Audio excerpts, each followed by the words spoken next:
తిరుపతి జిల్లాలో bind over కేసులు వివాదంగా మారుతున్నాయి. పెద్ద ఎత్తున ప్రతిపక్షాలపై కేసులు నమోదవుతుండటంతో టీడీపీ నేతలు ఆందోళనకు దిగుతున్నారు. ప్రతిరోజు తిరుపతిలో తమ కార్యకర్తలను బైండ్ ఓవర్ చేస్తున్నారని టీడీపీ నేతలు మండిపడుతున్నారు. దీనిపై తిరుపతి తహసీల్దార్ కార్యాలయం నుంచి మరిన్ని వివరాలు మా ప్రతినిధి దామోదర్ అందిస్తారు.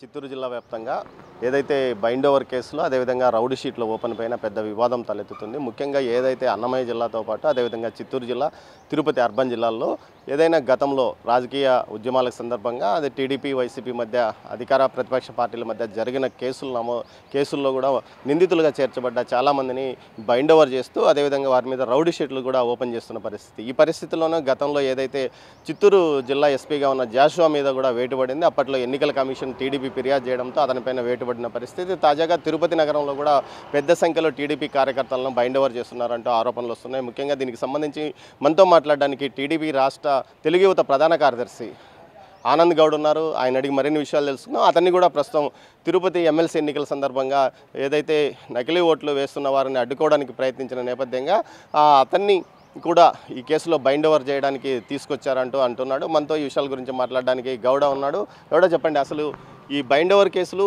రాష్ట్రంలో అత్యధికంగా మీ జిల్లాలోనే కనిపిస్తున్నట్టున్నది, ఏం పరిస్థితి? ఈరోజు ఎన్నికల కోడ్ ఆఫ్ కండక్ట్ ఉన్నా కూడా కొంతమంది అధికారులు ఏకపక్షంగా వ్యవహరిస్తూ కేవలం తెలుగుదేశం పార్టీ నాయకుల మీదే బైండ్ ఓవర్ కేసులు కానీ రౌడీ షీటర్లు కానీ నమోదు చేస్తున్నారు. ఈరోజు తిరుపతిలో వైసీపీ వాళ్ళ మీద ఎన్ని బైండ్ ఓవర్లు చేశారు, లేకపోతే తెలుగుదేశం వాళ్ళని ఎందుకు ఇంత బైండ్ ఓవర్లు చేసి అరెస్ట్ చేస్తున్నారో అర్థం కావట్లేదు. దీని మీద ఎన్నికల కమిషన్ కూడా నిష్పక్షపాతంగా వ్యవహరించి ఎవరైతే ఏకపక్షంగా వ్యవహరిస్తున్నారో అధికారుల మీద చర్యలు తీసుకోవాలని కోరుకుంటున్నాం. బైండ్ ఓవర్లు చేసినా ఎన్ని చేసినా కూడా రేపు రాబోయే ఎన్నికల్లో ఎన్డీఏ కూటమి ఆంధ్రప్రదేశ్ రాష్ట్రంలో అధికారంలోకి రాబోతూ ఉంది. దాన్ని చూసి ఈరోజు కొంతమంది అధికారులు జగన్ కళలో ఆనందం చూడాలని చెప్పి తెలుగుదేశం కార్యకర్తలు ఇంకా అరెస్ట్ చేయాలని చూస్తున్నారు. కేవలం 30 రోజుల్లోనే మీ పాలన అంతమవుతుందని చెప్పి కూడా ఈ సందర్భంగా తెలియజేస్తుంది. మీ మీద ఉందా బైండ్ ఓవర్? ఏ గొడవలో ఉంది?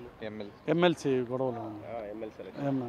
ఈరోజు హ్యాండ్ ఓవర్ అవునండి, ఈరోజు హ్యాండ్ ఓవర్ కమ్మన్నారు. పోలీస్ స్టేషన్ నుండి ఫోన్ వచ్చింది, ఇక్కడికి ఎంఆర్ఓ ఆఫీస్ కాడికి రమ్మని చెప్పారు. అది కేసు గురించి. ఏ వార్డులో జరిగింది అప్పుడు గొడవ? 22వ డివిజన్. ఏం జరిగింది? ఆ రోజు మా మీద బండ్లు వెళ్తుంటే ఆపేసి మా మీద దౌర్జన్యం చేశారు. దొంగ ఓట్ల విషయం మీద మేము ఆపిన దానికి మా మీద దౌర్జన్యం చేశారు. మీరు? నా మీద కూడా బైండ్ ఓవర్ కేసు ఉంది. నేను ఆనంద్ గౌడ్ వాళ్ళ ఒక బూత్ కూర్చున్నాము. వాళ్ళు కావాల్సిన వచ్చి మేము దొంగ ఓటు వేయడానికి అడ్డుకున్నందుకు మమ్మల్ని కొట్టినారు.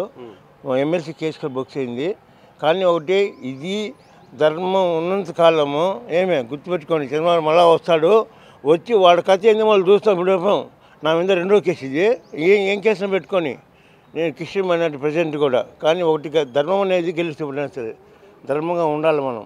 మొత్తం మీద అయితే పోలీస్ అధికారులు పెద్ద ఎత్తున ఏదైనా రాజకీయ కారణాలతో సంబంధం ఉన్న కేసుల్లో తమను అనవసరంగా బైండ్ ఓవర్ చేస్తున్నారంటూ టీడీపీ కార్యకర్తలు ఆగ్రహం, ఆందోళన వ్యక్తం చేస్తున్న పరిస్థితి. ఈ పరిస్థితుల్లో ఎన్నికల కమిషన్ జోక్యం చేసుకుని తమ మీద అనవసరంగా పెడుతున్న బైండ్ ఓవర్ కేసుల నుంచి తప్పించాలని వీరు కోరుకుంటున్నారు. కెమెరా పర్సన్ పురుషోత్తంతో దామోదర్, తిరుపతి తహసీల్దార్ కార్యాలయం వద్ద నుంచి.